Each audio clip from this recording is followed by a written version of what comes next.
এখন বাজারে অনেক সুন্দর ফ্রেশ পাট শাক পাওয়া যায়। তা 2 আটি পাট শাক কিনলাম, মিষ্টি পাট শাক। তা পাট শাক তো অনেকভাবে খাওয়া যায়, আর যারা শাক খেতে পছন্দ করে তারা অবশ্যই জানে। আর কাঁচা আম দিয়ে উত্তরাঞ্চলে দিনাজপুর, নীলফামারীর দিকে এটা ঝোল করেও খাওয়া যায়, ভাজি করেও খাওয়া যায়। তা প্রথমে আমি কড়াইয়ের মধ্যে তেল দিলাম, পেঁয়াজ, রসুন, শুকনো মরিচ, হলুদ, লবণ দিয়ে একটু পানি দিয়ে ভালো করে এটা মশলাটা কষিয়ে নিলাম।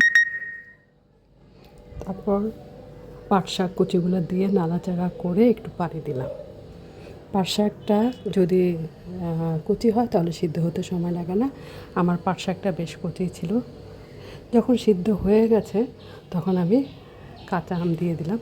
কাঁচা আম দিয়ে ভাজি ভাজি করে নামিয়ে নিলাম। আর দেখো, সকালের গরম ভাতের সাথে আমি খেয়ে নিলাম পাট শাক ভাজি। আর শুকনো মরিচ 3-4টা লাল করে ভেজে নিলে তো আরও ভালো লাগে খেতে। তা এইভাবে আবার ঝোল করেও খাওয়া যায় পাট শাক আম দিয়ে।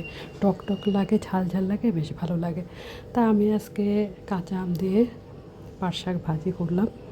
এই যে ভাত খাচ্ছি।